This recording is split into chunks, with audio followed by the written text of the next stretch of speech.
ಬೆಂಗಳೂರಿನಲ್ಲಿ ಇವತ್ತು ಸಮೀಕ್ಷೆ ನಡೆಯಲ್ಲ. ಸರ್ವೆ ಬಾಯ್ಕಾಟ್ ಮಾಡಿದ ಗಣತಿದಾರರು. ಸಮಸ್ಯೆ ಬಗೆಹರಿಸುವಂತೆ ಪ್ರತಿಭಟನೆ.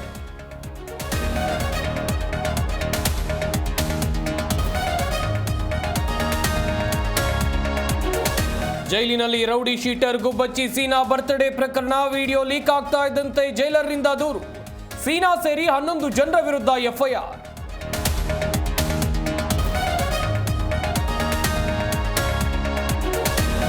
ಜೈಲಿನಲ್ಲಿರೋ ನಟ ದರ್ಶನ್ಗೆ ಮತ್ತೆ ಸಂಕಷ್ಟ. ದಾಸನ ವಿರುದ್ಧ ಮತ್ತೊಂದು ಚಾರ್ಜ್ ಶೀಟ್ ಸಾಧ್ಯತೆ. ಮುಳುವಾಯಿತು ಜೈಲಿನಲ್ಲಿ ವಿಐಪಿ ಟ್ರೀಟ್ಮೆಂಟ್.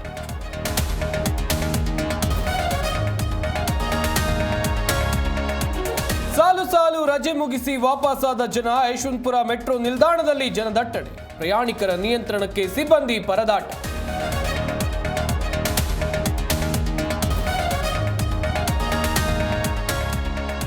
ಚಿಕ್ಕಬಳ್ಳಾಪುರಕ್ಕೆ ಪವನ್ ಕಲ್ಯಾಣ್ ಆಗಮನ. ತೆಲುಗು ಗಬ್ಬರ್ ಸಿಂಗ್ ನೋಡೋಕೆ ಅಭಿಮಾನಿಗಳ ದಂಡು. ಎಸ್ಪಿ ಕುಶಾಲ್ ಚೌಕ್ಸಿ ನೇತೃತ್ವದಲ್ಲಿ ಬಿಗಿ ಭದ್ರತೆ.